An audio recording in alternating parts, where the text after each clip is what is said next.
Welcome, friends and fellow birders, to 10 Birding Questions, the Birding with Bilbo podcast. I'm your host, Nate Bowler, author of the Birding with Bilbo Substack. And if you're out there listening, thank you.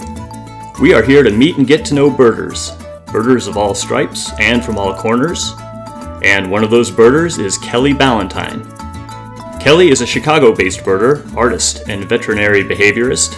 And she's also the author of the wonderful Love Letters to Bird Substack, where I first encountered Kelly and which I have been reading religiously since joining Substack about a year ago. Welcome, Kelly, and thanks for joining me today. Thanks so much for having me, Nate. I'm really thrilled to be on your podcast and get to chat with you today. It's really great to see you, and we will just jump right in with the question I ask all of my guests. What is your birding origin story? How did you get started?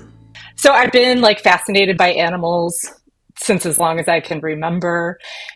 Horses were my first love, that I was really obsessed about as a little kid. Okay. But we had a lot of bird appreciators in my family. So birds have always kind of been in my life. My grandmother, who lived in the North Woods of Wisconsin, she fed birds, and my grandpa and my father were duck hunters, so I learned about their birds that way. Right. And somehow I just kind of absorbed bird names. I remember getting attacked by a bird when I was a kid, and it wasn't just a bird, it was a red-winged blackbird. Oh. Makes sense. Yep. Yes, yeah. Or my grandma had Baltimore Orioles at her feeders along with ruby-throated hummingbirds. So yeah, they kind of got in there. And then I would say I didn't become an official birder until about 2016 when I was visiting Costa Rica with my husband. And we went there because I really wanted to see the sloths. I was really interested in the butterflies and just all of the wonders that Costa Rica has, as you've just recently experienced. Yeah, right. And I remember reading in the area that we were on the Pacific coast and reading about scarlet macaws being in the area. And I was like, oh, that's so cool, because all of my experiences with macaws up until that point had been in the veterinary world. So I was just thrilled to get to see these large parrots in the wild. And sure enough, I think it was the first morning, I heard these loud ass birds from out the window. And I'm like, oh my God, I think that's the parrot. And I ran out onto our balcony, and there they were, just flying across. And that was it. They are a real spectacle, visually and audibly. Yes. That's a bird you see and takes your breath away and you don't forget. So would you consider that a spark bird? I would say the scarlet macaw is probably my spark bird, because they pulled me. I feel like it's kind of like a flashy bird for a spark bird, but I can't deny it. That's totally what got me. And then we went on a bunch of guided tours while we were there, and the naturalists were pointing things out. So I remember seeing a red-capped manakin, and the naturalist was like, oh my God, if we were with birders right now, they would be freaking out. And I was like, well, that is a pretty cool bird. So you took some guided tours, but they weren't specifically bird tours. Bird tours. No, it was just let's go see all of the things, the little bats hanging out in the leaves, and butterflies, and just basically everything. Well, I think that underscores something important about Costa Rica. It's that it's not really just for birders, is it? It's there's something there for everyone. If you appreciate nature, but also if you just appreciate travel in general, what a wonderful place to travel to. Mm-hmm. But it makes total sense that a scarlet macaw would blow you away and spark this deeper fascination and what seems to me now what will be a lifelong interest in birds. Not interest, but passion. Yes, 100%. 100%. And I have to say, I went to Costa Rica. I did not have a pair of binoculars. We had our phones for cameras. So I have some cell phone pictures and some digiscoped pictures because the guides had their scopes, and so they were really good at digiscoping. But yeah, no binoculars. And then when I got home, my husband got the sense like, oh, okay, this is going to be a thing. So he bought me a pair of binoculars, and then like we fairly quickly bought a camera together. And then it's just, yeah, it's been downhill from there. He is not a birder. Yeah, like that did not catch him. That was going to be my follow-up is was it a mutual interest with your spouse? No, he's a mountain biker. So he also enjoys being out in nature, just in a different way. Right. I think that happens a lot. Yeah. Being a birding spouse who is married to a non-birder. Yeah. as you know, right? Yep. Like, yeah, yep. It's just great that we could all appreciate nature, even if it's in a different way. Absolutely. All right. Scarlet macaw. Fantastic. Mm-hmm. And Costa Rica. Mm-hmm.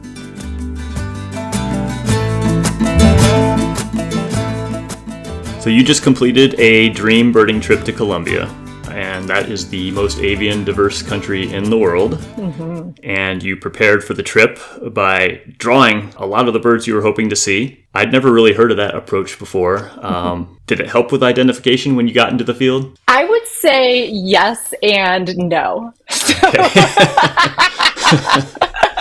Well, because I'm watching your video where you're basically creating a field guide for yourself. And I think you mentioned that you sketched over 200 birds. Yeah. And that's a lot. And it was kind of packed into not a lot of time, if I'm understanding the timeline correctly. Correct. So yes. I'm just curious how much it helped, because it's just so overwhelming. Yeah. I mean, I think I would have been way more overwhelmed if I hadn't done that. Okay. I felt like for me, it was a good way to learn the birds. I also got really quick at my sketching because I had to draw so many. Right. So I kind of figured out, okay, I have to sketch this many birds a day if I'm going to get through this list by the time I leave for my trip. So that just forced me to sketch those out really quickly, kind of take some notes, just on like notes that I thought might be helpful when I was in the field, whether that was habitat, like where the bird was usually found, whether it be on the ground or like mid canopy, what have you.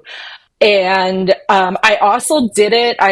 Our list was sorted taxonomically, so I also went through it taxonomically, which helped me because I don't know, I really haven't paid too much attention to taxonomic order before this, but it was kind of cool to just see which birds were related to each other and learn about them in that way as well. So, but all that being said, I sketched over 200 birds. So there were some of them that I sketched and I forgot I sketched or like completely forgot about. Or I went back to my book later and I was like, oh, I did sketch that species. And then there were lots of birds because I wasn't able to do them all. So we saw plenty of birds that I never studied. Right. I think, when you're dealing with, I think it's over 2,000 birds in a single country, there are limits to how well we can prepare, short of like making repeat visits. Yes. But I am curious as to how long it took you to typically just sketch one bird. Yeah, I think by the end I got it down to the whole process from like sketching it to painting it to writing down notes about the bird. I got that down to about 20 minutes per bird. Oh. So I was able to like crank a few out every morning. Oh, usually like before work. Yeah. Getting up early and doing it before work. Yeah. Wow. Well, it's cool to see the video, which is on your Substack, seeing how your process evolved. I think you abandoned like the ink pen. And once I got to the hummingbirds, and like, I mean, their proportions are just wacky anyway, like as a type of bird. And then some of them, like the swordbill, I mean, their bills are so long. Other ones had decurved bills. Yeah. I was just like, when I was trying to do that with ink, I think like my sparkling violet ear looks pretty wacky. So I was like, once I got to that, I was like, no, I gotta switch over to pencil. So for all that preparation, as someone who just traveled to a very avian diverse country in Costa Rica, I felt overwhelmed. Did you feel overwhelmed? Oh, absolutely. I would say it was a very humbling experience as a birder being in Colombia because despite all of that studying, right? Like there were so many birds. I had no idea what they were. I bird by ear so much here in Chicago. Like I would even say that's maybe the primary way in which I bird is by using my ears first and then locating the bird. And so to be in a country where there were so many different bird sounds, and I knew they were birds I didn't know, or sometimes they kind of sounded similar to the birds around here, but I was like, what the heck is that? And not knowing them, it was like, oh, it puts you back in that beginner's seat again. Well, I was going to follow up with, did you do any preparation listening to audio ahead of the trip? I listened to a few birds, like especially as I was doing my field guide, there would be notes in the Birds of Colombia field guide about like, I remember specifically the northern chestnut-breasted wren. Hilty described it as like a haunting, like a very like characteristic and haunting song. And I'm like, oh my God, I have to hear what this sounds like. So I listened to that. There was another one. Oh, and I wish I remember the bird species, but there was another one that he described sounding like a French ambulance. So I was like, and I know we heard that bird when we were there because I was talking to our guide about it and about that description. French ambulance. A French ambulance. That's so funny. I can't place that, but that's very specific. It's like that woo woo, that kind of thing. But I can't remember which species that is. So you touched on this, and this was my experience in Costa Rica. There were a lot of bird songs that sounded sort of very similar to our like ABA area eastern birds. Yeah. And it was like there was something a little bit off about it, but very like for example, there was I don't even remember what bird it is now. It was a songbird, but its song was "Who Cooks for You." So it's like, oh, there's a barred owl here, but no, it's a little songbird. And there was others like here's one I do remember is clay-colored thrush made sort of a bark that sounded a lot like a red-bellied woodpecker to me. Oh. So you experienced that too, where there's just like there's something that's kind of there, but not quite. Exactly. So you experienced that it sounds sort of adjacent to what we experienced, but it's a completely different bird. Yeah, absolutely. And I can't like, again, because it was overwhelming. Like, despite all that preparation, it was overwhelming. So some of those things have kind of all melded together. But I definitely remember where I was like, okay, I know that that's not that bird because that bird doesn't live here, but it sure sounds like it. Or even some of the birds would kind of like look a little bit. I remember being at one of the places we visited at Tinamu and describing to the group, because I was on a bird and it ended up being, I think, a yellow-bellied seed eater. But I'm like, okay, it's a bird. It looks like a junco, but it's not a junco because it had like the dark top and like a light belly, and like people were laughing at me, but I'm like, that's fine. That's exactly what it looks like, just with a slightly different bill. So I find myself going over my list of species from Costa Rica, and there are a number of birds where I'm going, I saw that? Is that happening to you too? Like I have almost no recollection of seeing it. Yeah, absolutely. I mean, there were some lifers that like we really got to enjoy and spend a lot of time with and observe really closely. Yeah. And then there were others where it was like, Yeah. Literally like a split second, that was all you got, and you check it off and you move on. Yep. Yeah. Exactly. Yeah, I think repeat trips definitely pay off. Yeah, I'm behind that. I mean, like, I think you should go back to Costa Rica plenty more times, because reading about your adventures there sounds like that's been wonderful. Likewise. So how many birds did you get? How many life birds did you get on this trip? So I ended up seeing a total of 396 species. Wow. And then 337 of those were lifers for me. 337. Yeah. Holy cow. Yeah, holy cow is right. So when I was there, I actually hit my 1,000th species on my life list. Congratulations. Yeah, thank you. Big milestone. So that was a huge milestone. That happened on the last day. I wasn't sure it was going to happen. And in fact, we didn't figure out it actually happened until we were like on the plane on the way home, because there had been some birds that had been missed from our list and everything. Oh, right. So we were going back and looking at things. But yeah, it was. So what was bird? Cool. What was bird number 1,000? Bird number 1,000 was the jet antbird. It was one of the last new species that we saw, and that was a cool bird because we actually got to spend some time with it, and it was singing over and over again, and it's got a really cool song. And a lot of the ant birds are like very skulky, so we weren't seeing them a lot. And this one happened to like pop out of the bush it was singing from right before we left, so we got to see it too. So for the listeners, I just looked this bird up. It's a very black and white bird. From what I can tell, almost entirely black plumage, but some white on the wings and some spotting on the undertail, almost like cuckoo spotting on the undertail. It's very cool looking. I think that's a really good 1,000th bird. Yeah. No, I was happy that I think you should feel good about that.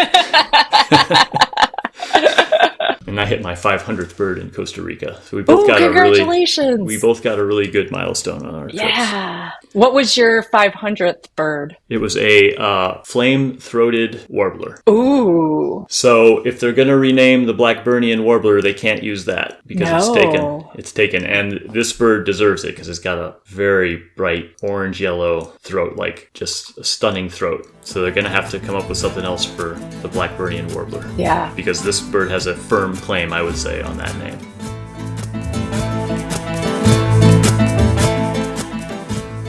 I think we kind of discussed this already, but I mean, we could do a whole episode just on your trip to Colombia.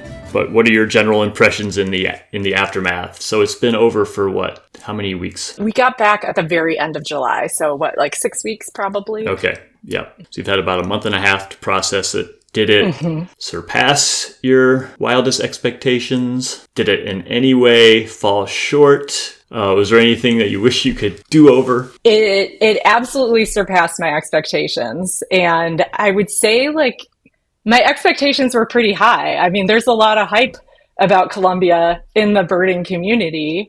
I think outside of the birding community, like there are still people that are like, you're traveling to Colombia. Like there's still a lot of stuff where they're like, people think it's unsafe and all of that. But it absolutely surpassed my expectations. I had a great time. The group that I was with was also fantastic. Like we all kind of had the same birding mentality. Yeah, you went with a group of birders. It was an organized trip. Yeah, it was an organized trip through Red Hill Birding, which is a local bird tour company. So they do guided trips all around the world, but the main people, like all of their guides, are actually based here in Chicagoland. And then Chicago Bird Alliance, this was like kind of like a co-trip between Chicago Bird Alliance and Red Hill. So everybody on our trip, excluding like just one or two people, was from Cook County, the county that, Chicago is in. And we all knew each other. There was like one outlier. She joined in the group and I don't think she knew what she was getting into. But I mean, she was great. She jumped right in and she was a great addition to the group. But yeah, like we all knew each other for the most part. And we were all like pretty serious birders, not necessarily serious listers. Like we all just were out there for the joy of birding. And we wanted to see a lot of birds, but we weren't like, oh my God, we got to see got to see everything. I mean, that's a fine way to bird, but that wasn't our vibe. So any do-overs, anything you do differently next time? Oh, anything I would do differently next time. I think if I went back next time, I would try to carve out some more time for like field sketching because I really wanted to do that when I was there. And I had all of my supplies, I had my plan. And then we got there and I was just like, oh my God, there's so many birds and I want to see all of them. So the sketching got shifted to the side. Did you get to do any? I did evening sketching like for the first 3 nights and then it fell to the wayside. I was just, by that point, I was like so tired. Like we'd be birding all day and then we'd eat dinner and often dinner was fairly late. And I'm like, I got to go to bed because we're getting up early in the morning and we're going to do it all over again. So, the hour that I thought I would have for sketching just didn't happen. So it was the case that like, I was like ready to crash. Like, even if I wanted to like stay up and read a little bit about what I had seen that day, it was just like, no, because again, like I'm tired, very tired and having another early morning. So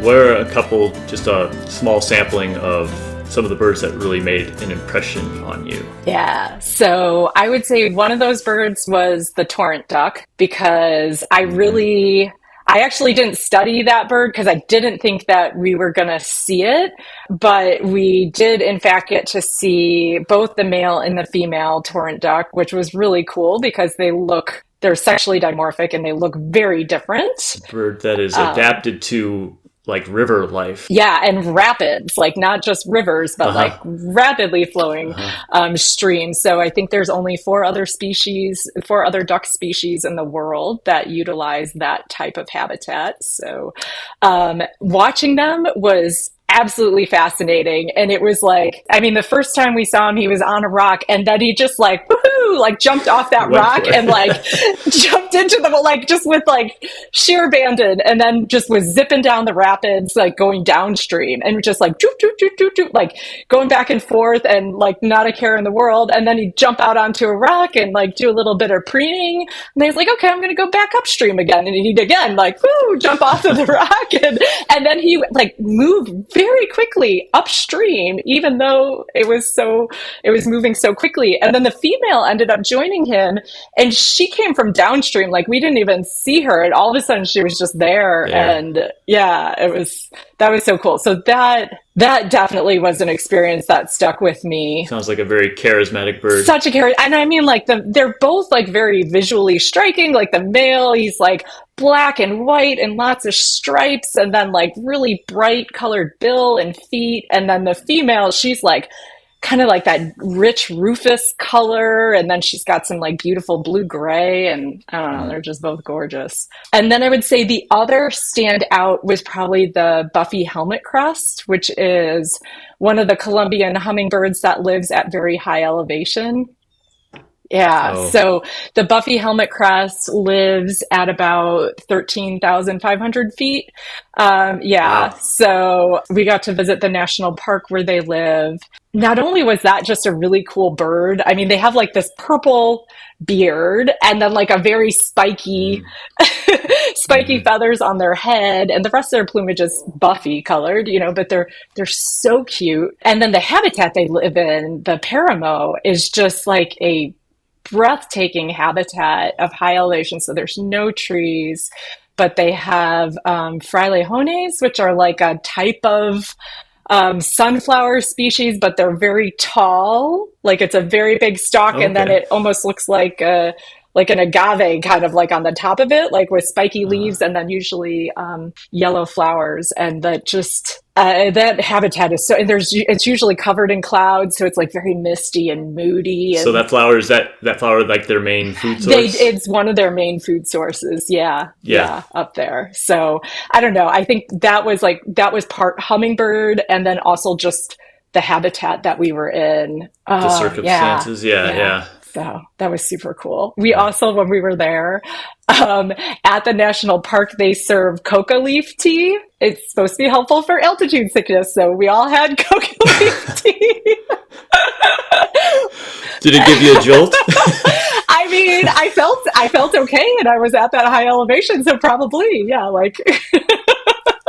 Yeah, I probably could have used a cup of that in a couple of places I was. Yeah. They serve it with like agua de panela, which is like this roasted sugar water. So it was, I don't know, that also made the experience quite notable. I like those little side experiences that kind of color the trip beyond the birds. I wasn't expecting that one. That's awesome.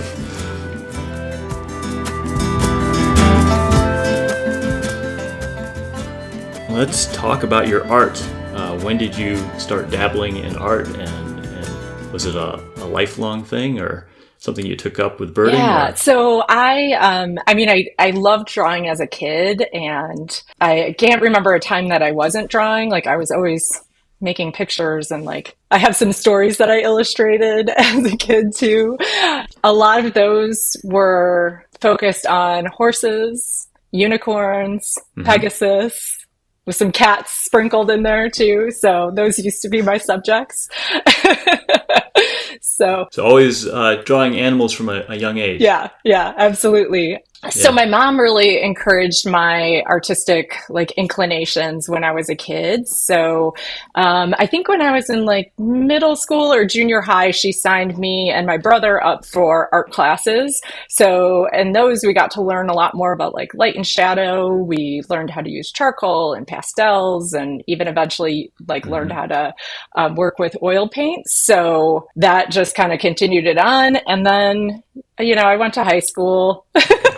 I had some other things that were occupying my attention, and then I was in college and like that part of life. Yeah. So like the creativity part kind of took a back seat for a while, but I was always kind of like, oh, I want to do more drawing. And I remember when I was in vet school, I would draw or like paint as like a hobby or stress relief. And then I guess as a young adult and everything, I was always like trying to get back into a regular creative habit, but never figuring out how to like squeeze it into the rest of my life. And then I was able to get back into it during lockdown. So that's honestly like when I actually okay, I'm going to squeeze out some time and I'm going to start drawing. And by then I was a birder. So I was like, well, I don't need to like find a subject like subject, right? ready-made subject with so many beautiful different kinds of birds that it just like need to be drawn. So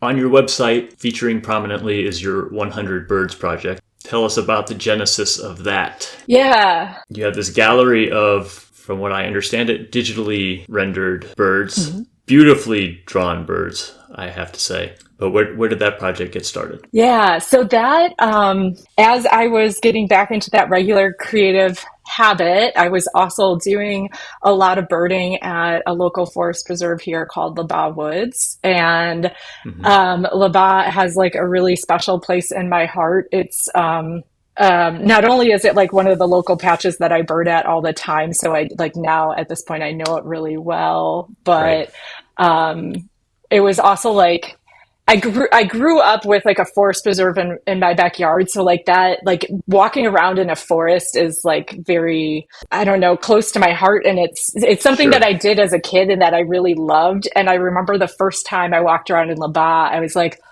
oh, I'm home. Like I haven't been in a place like this in so long, but this feels so familiar and comfortable.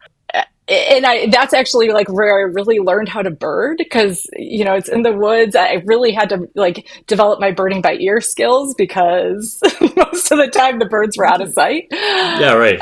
In the canopy or whatever. Yeah, in the canopy. And so I decided, okay, like to give myself some accountability, if I'm going to draw on a regular basis, like I want to start drawing the birds that I'm seeing at Labatt. And drawing on my iPad using the app Procreate was like a really easy way for me to do it. And I also wanted to feature the native plants that support the birds because there's a huge restoration effort that's going on at Labatt to try to and it's actually like an avian or bird focused restoration effort to really support not only like the resident species, but the migrating species because it's a really valuable migratory stopover point. So yeah, that's kind of the genesis of it. I think I'm like somewhere like in the high 70s or maybe the low 80s. So I haven't quite finished out that 100 bird project, but yeah, it's close. Remains a work in progress. So I really appreciate the fact that you include some vegetation, some flora that the bird would typically be attracted to. I think sort of a tradition maybe starting with Audubon to do that. But do you think that the drawing of the birds has helped you understand them better? I mean, to me, like they're very thorough and very accurate in terms of field marks and everything. So it helped you sort of slow down and really make a study of the birds and memorize all the field marks. Yeah, I would say absolutely. Like, I think, with drawing, you are like carefully observing the bird in a different way than you would if you're just looking at them through your binoculars or even taking a picture of them, I find, because I take a lot of pictures of birds, but I have to look a lot more deeply at them if I'm going to draw them. And so specifically, I remember when I was starting that 100 Birds project, it was kind of in the fall. So I was doing a lot of sparrows, and that's really what helped me learn our local sparrows. And those, I mean, they can be really tricky to ID because they look fairly similar, at first glance. And then the same with the warblers, like whether it be in the fall or in the spring, you get pretty familiar with their field marks through drawing them. And I was really actually thinking about sparrows because I think there are distinctive field marks on sparrows, but like if you get one from behind, for example, they don't jump out at you as much as maybe, I don't know, what's a good sparrow field mark, like the Lincoln sparrows, like with the and the streak, the fine streaks, right? Right. If you get a sparrow from behind, it can be really hard to ID. But I could see if you're taking your time and painting, drawing, sketching, all the field marks helps lock it into your brain a little bit better. Yeah. That being said, I still mis-ID my sparrows all the time. I'll be like, oh, there's a Savannah sparrow. Never mind. Well, I just assumed you were 100% now after drawing them individually. But not the case. Definitely okay. not. Well, Definitely not. That's good to know. I mis-ID birds every single day. All right, good. So it's not just the rest of us. No. Okay, how about the style you use? I mean, your birds, like I said, they're very identifiable in your 100 Birds project, but they're not like necessarily like photorealistic. They're not like what you see in a field guide. How did you develop that style? I think part of it is I like cute things, but like I didn't want to make them like overly cute so that you wouldn't recognize what the bird was, but I tended to like maybe enlarge their heads a little bit, so the proportions aren't quite right, or like maybe enlarge the eyes or like shorten up their bills a bit. And then, for like my digital style, like I wanted to convey their plumage without having to draw every single feather. So like with a lot of them, like, I'll have like just specific marks that might show, like, I think on my Perula, there's just like some dots and stuff that kind of represent the like graduation in the tone on their chest. I stylized it a little bit just to, I think, keep it fun and interesting and like cutify them just a little bit. I think these 100 birds would be very useful to study just because they're very accurate from what I can see, but without being overwhelming, without getting down to like every like last primary and last secondary. Because it does get down to like identification can get down to like that nitty gritty, and they're experts who have just a incredible amount of knowledge about every last feather. And that's not where I am. So I really appreciate these drawings, these paintings, not just for how well done they are, and they're really beautiful. And I'll put a link to the show notes to those 100 birds. Thanks so much. Yeah, I could see them being really useful to somebody who is just wanting to learn the obvious field marks, the ones that you really want to take away for identification. Oh, well, thank you so much for saying that, Nate, because that was definitely, like, as a birder, I wanted to make sure I had those, key field marks in there and correct. But while I really admire people who illustrate field guides and get that very specific detail, when I try to do that, it stresses me out. Like it takes art from being like something that's fun and something I do to help manage my stress into like another level where I'm like, I just get so like way more That's the intense. opposite effect. Yeah, exactly. And I'm like, okay, I can't go down that road. It's a slippery slope for me. So that being said, for people who don't have any real artistic experience but are thinking about, I'm asking for a friend. This friend is me. What advice would you give to somebody who's thinking about dipping their toes into that world but have some hesitation? Because it can be a little intimidating, I think. Yeah. Yeah. Well, and I would say like I'm probably intimidated every single day. Like I think like there's a lot of fear about art. Like, oh, I'm gonna make something and it's not gonna turn out the way that I want it to be or to look. And I heard lovely artist at the Wild Wonder Conference this weekend. So that's a nature journaling conference and it's online. But what she shared is that like our sketchbooks are not precious. They're full of like the bad, the good, and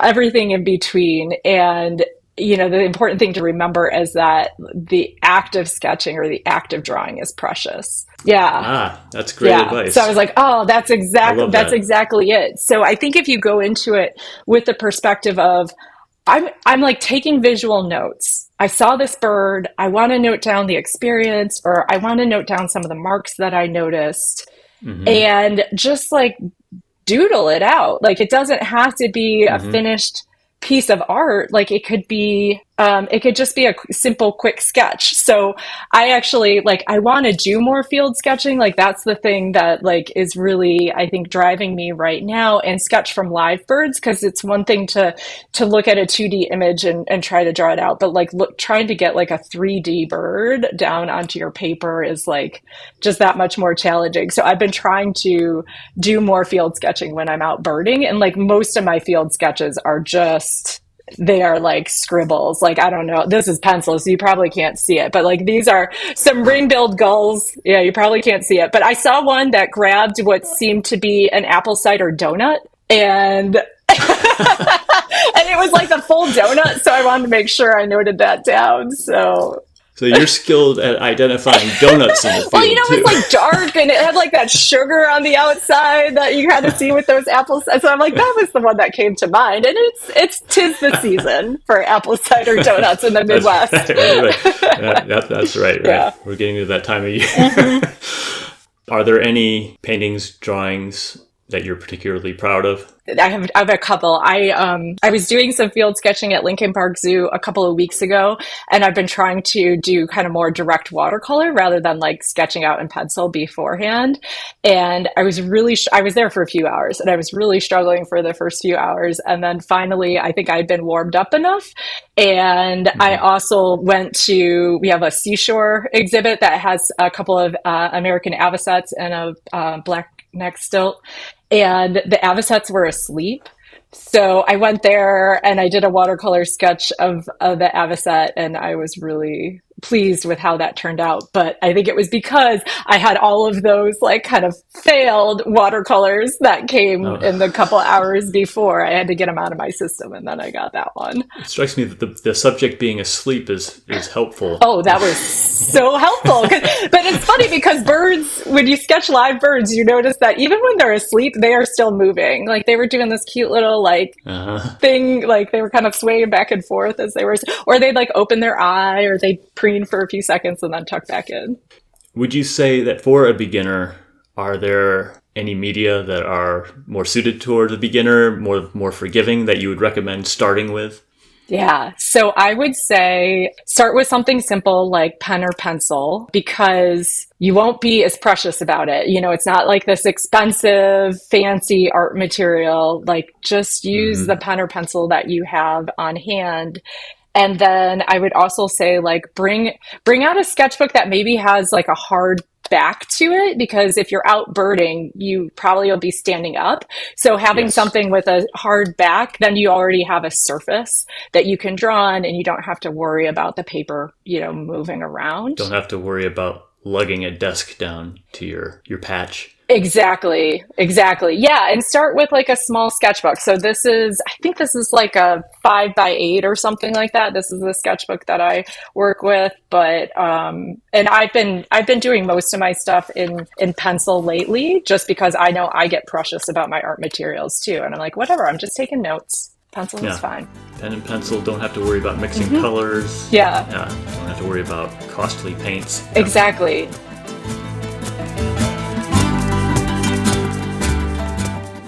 We met on Substack. Now, for me as a reader, your passion for birds and bird art always shines through, and I can't imagine reading one of your posts and not wanting to immediately go outside with binoculars and a sketchbook.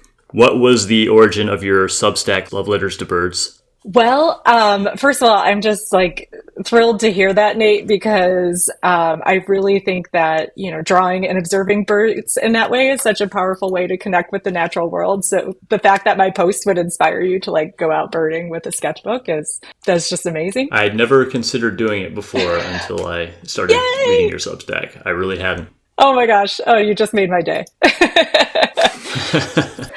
So the reason I guess I came to Substack is because I really do enjoy writing as well. And I felt like it was a good place to share my work, but also tell a little bit more of like the stories behind the photos and the art. And I kind of hope that no matter whether my readers are like birders or bird curious or just enjoy like a little splash of nature, that they are able to enjoy like a little bit of beauty within those posts and also be inspired to go outside and appreciate nature, because nature is all around us, like no matter where you live, even if you're in the middle of a big city, right? Nature is everywhere. And Absolutely. it's so precious. It is. Yeah. It is. That's a great answer. And I think inspiring is the right word. I started this podcast because to me, birders talk about containing multitudes. Most of the birders I encounter contain multitudes. And that's what I really got out of reading your Substack. Like, this is a person who loves birds and loves nature on so many different levels. So that's what I'm getting out of your Substack on a personal level. Oh my gosh, that makes me so happy. Really appreciate your work. Thank you. I love your work, by the way. Like, your Substack is one, like, I always read it because I'm like, it just, oh my gosh, I just love your humor and your observations, and I always enjoy it. So thank you for what you're doing. In lieu of expertise, I have to try to be funny. You have plenty of expertise to go around. I'm trying to get there. We'll see how it goes. Yeah. It's a never-ending learning adventure, right? There's a lot to learn. Yeah.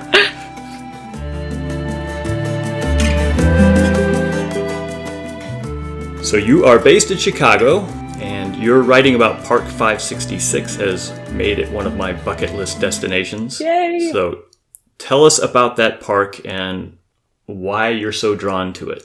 Oh my gosh, so many reasons. So I think for, people who are unaware of Park 566, which there are many of, like many people in Chicago don't even know it exists. It is the former site of U.S. Steel's Southworks steel plant. So I think it was for over 100 years, that's what it was. It was a steel plant, and it was right on the lakefront. In fact, much of Park 566 is a manufactured lakefront. It's all slag from the steel industry that now forms the shore there. That being said, I love it because I think it's a really fantastic example about how, if we step back and we give nature some space, and maybe just a little bit of a helping hand, it can be so resilient. So yes. It was just, because we beat the shit out of that place for a really long time. You're describing an industrial hellscape. Exactly. In fact, if you watch the Blues Brothers and you watch the intro scene of the Blues Brothers, they go over what is now Park 566. Oh, wow. And all you see are these furnaces that are like spouting flames right on the lakefront. So, So yes, it was an industrial hellscape for quite a long time. But now it is this grassland on the lakefront, which there aren't any other grasslands like that on Lake Michigan in the Chicago area. There's one further up north in the suburbs. So it's a very unique habitat. It is a rarity magnet. We get a lot of really cool birds that end up there. I think one, because it's on the lake, it's also on the south shore of the lake. Yeah, it's got the grasslands. There's some not so great quality woods that border it. And then the park district has planted some shrubs and have also done a lot of invasive species removal, and planted some native grasses and wildflowers and things like that. So it is now in the winter, we have short-eared owls that hang out there. We have northern harriers for most of the winter. And then, yeah, we get that's the best place to find a LeConte sparrow in the fall in Chicago. So it's just, and then we get a lot of waterfowl because we're on the lake. So it's a good spot for lake watching as well. A lot of rich diversity there in terms of avian life. And I just love it because you're so right. And I can speak just from experience where we live, there's a ravine behind our house. Behind the ravine, there's a creek. And beyond the creek, there's a field. And that site used to be part of the steel industry here in Pittsburgh, which of course is, or at least was, a huge driver of the economy. And what that land was used for was to offload byproduct of steel manufacture. So I don't know exactly what that entails, what they were dumping back there to repurpose for whatever reason. But it was an industrial hellscape too. And I think it was maybe in the 70s or 80s that shut down. And they kind of just let it go back to nature. I don't know if any real interventions in terms of like planting or anything like that.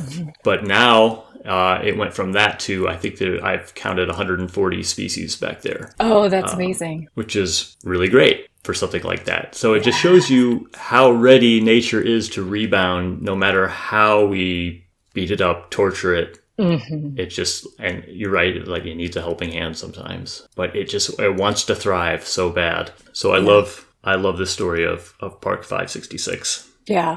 For that reason alone. And then the birds, wow. Yeah. Gotta go there for the birds. Just the sparrows that you described. The sparrows, and I mean, it's the only place you can find grasshopper sparrows breeding in Chicago in the summer. And it's actually like a fairly new birding location. So it wasn't being birded regularly until about 2017 when my friend Dan started birding there on a regular basis. And now as a hotspot, it's like one of the top hotspots in Cook County. And we have 267 species reported there. So yeah, it supports a lot of birds. Not a long period of time. It went from industrial to thriving wildlife hotspot. Yeah, exactly.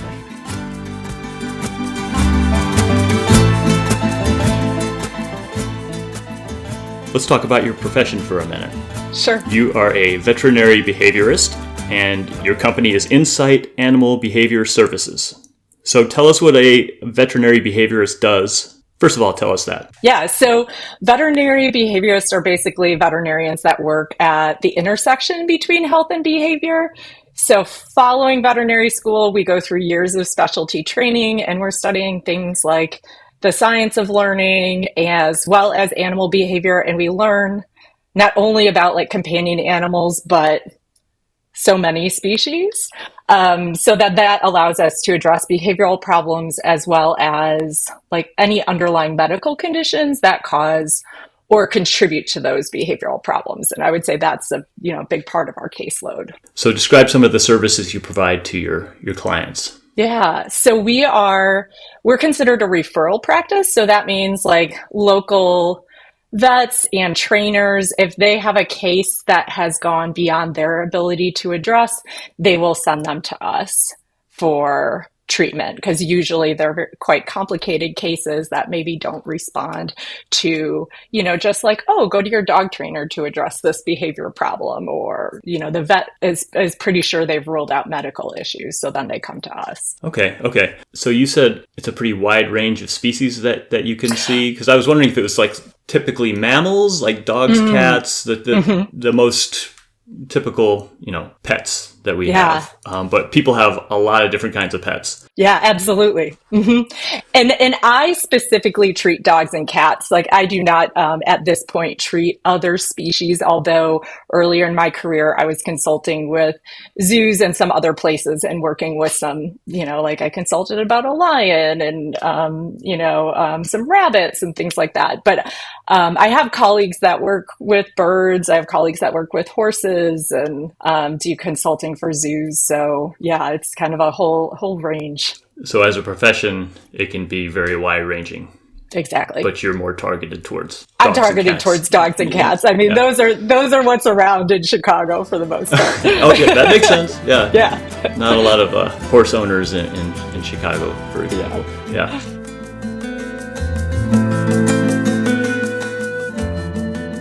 So what are some of the behavioral problems that you do address? Yeah, so most of the behavioral problems that we address are those that are rooted in like negative emotions like fear and anxiety. So that can be aggression, that could be separation anxiety or separation related behaviors, that could be dogs or cats that are scared of storms and fireworks.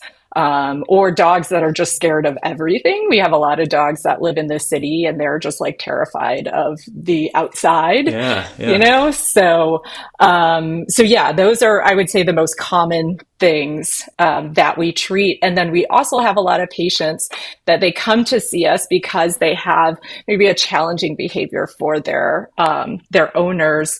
And those behaviors are actually rooted in a medical condition. It's just not presenting as Oh, okay. like one would typically expect. I'm interested to know, to what degree are you counseling the pet and what degree are you counseling the owner?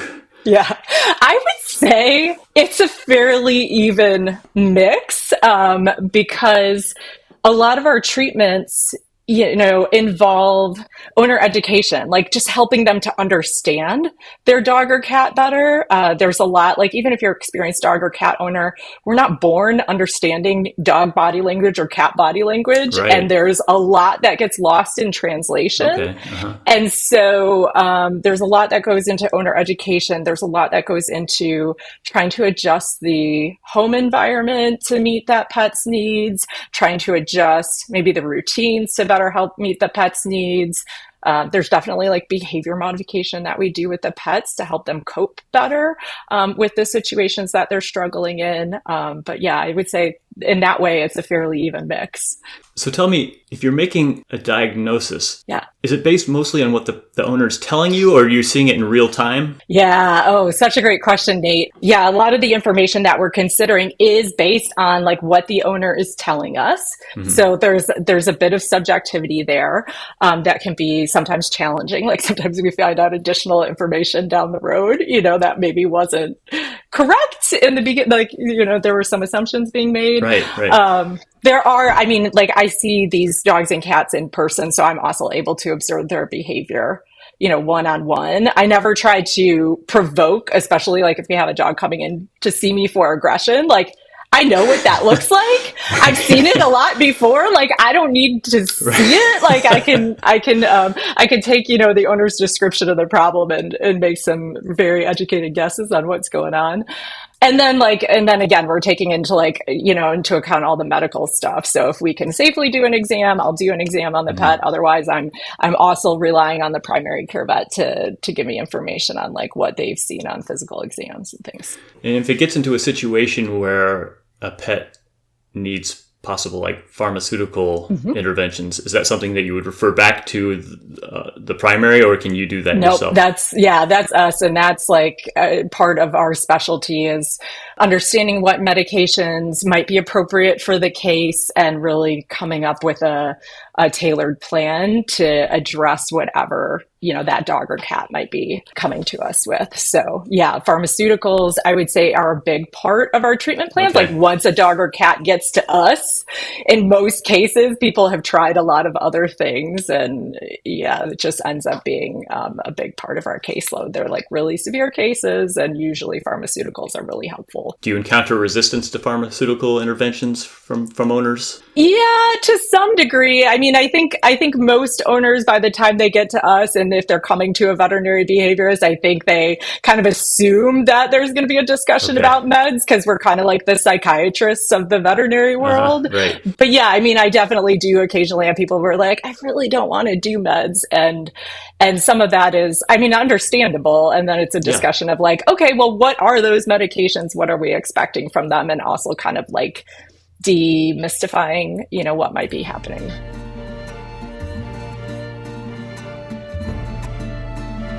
All right, we've come to it.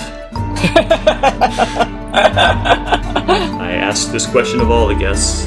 Question number 10, the dreaded question. Kelly Ballantyne, what is your favorite bird? Okay, so I knew you were going to ask me this today, and I really agonized it because I can't even pick a favorite bird from Colombia. So to like pick a favorite bird like of all time is nearly impossible. So I was actually out birding this morning and I was like, oh my God, what am I going to say? And then I was like, well, I'll just pick a favorite bird from today. But I think I cycled through like 10. I was like, I'm going to just say ring-billed gulls because I've been sketching them a lot lately. And like, that'll be my pick. That's not my pick though. Okay. Because then like, I don't know, a ruby crowned kinglet like perched in front of me and it was my first of the fall. So I'm like, that one could be good. But then a mourning warbler like came in right after it. So like that happened. But that's all to say, my favorite bird for today was an ovenbird.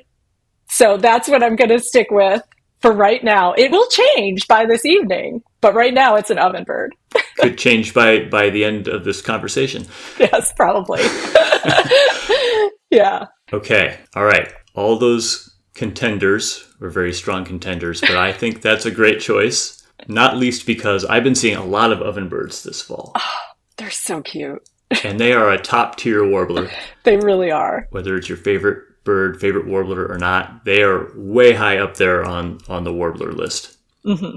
A skulking warbler, but not skulking to the degree that a mourning warbler, not secretive in the way a Connecticut warbler is. Super loud, right? The loudness factor always gets me. They're loud. They could be secretive if they wanted to be because they could blend in pretty well, but they'll tend to come out a little bit more than other like ground dwelling warblers that I've experienced. And I love them because they're like the warbler that thinks it's a thrush, with the spotting on the streaking on the breast and the eye ring, and there's a lot of thrush-like qualities. Yeah. What do you love about an ovenbird? I also love their walk, right? They're kind of like little forest chickens. Could we call it a strut? I think it is a strut. I don't know, like every time I see them, and I love their 4-letter code, right? It's oven. So Oven. That is fun. They have a fun nest. They have a fun nest that looks like an oven. And then the spring, when I saw it, me and my friend saw an ovenbird and it had gotten like an earthworm. And it was so funny because it had this big, long earthworm. And it was like whacking the crap out of this worm. It was like taking it, kind of like when, I don't know if you ever watched Great British Baking Show, but like when they're like hand kneading bread and they're just like taking it, like whacking it against the... against the counter. That's what this ovenbird was doing with this worm. So I'm also like, oh, that's a pretty cool like foraging technique. I always think it's kind of funny when you have a bird that on one hand is so adorable, like an ovenbird is, and so ruthless on the other hand. Exactly. I mean, that worm it ended up being in 2 parts because it whacked it so hard, like one part flew off, but it was... And you know where that worm ended up. Yep, exactly. Kelly Ballantyne is an outstanding birder, artist, veterinary behaviorist, and author of the Love Letters to Birds Substack, which I can't recommend highly enough. If you want to really get swept up in a passion for birds and to learn a lot about Chicago birding, bird art, just birds and birding in general, then I urge you to subscribe to Love Letters to Birds at kellycballantyne.substack.com. And Ballantyne is spelled Ballantyne. And you can also find Kelly's photography on Instagram at kelly.c.ballantyne. And be sure to check out her art on her personal website, kellycballantyne.com. And you'll especially want to spend some time with the 100 Birds project that we talked about. And I'll be sure to provide links to Kelly's vast birding universe in the show notes. Kelly, what an honor to have you on the show today. This was a lot of fun. I had a great time talking about Colombia and your art and your birding life. And thanks so much for taking this time out to talk to me. Oh, thank you so much for having me, Nate. It's been, an absolute treat getting to talk to you. 10 Birding Questions is a Birding with Bilbo production. Hosted and produced by Nate Bowler. Alexandra Hidalgo is our associate producer. Original theme music by Alejandro Zavala. If you wish to support our work at Birding with Bilbo, consider subscribing to my Substack, bilbobaggins.substack.com. And that's Bilbo with 2 L's. Of course, the best way to support us is with a paid subscription, which comes with bonus written, photographic, video, and podcast content like this. Like, we were basically stuck between the storm that had a funnel cloud and Lake Michigan, A portion of earnings from this episode will be donated to the Chicago Ornithological Society's LaBog Woods North Branch Restoration Project. That's all for this time. As always, thanks for listening, and don't forget to bird your ass off.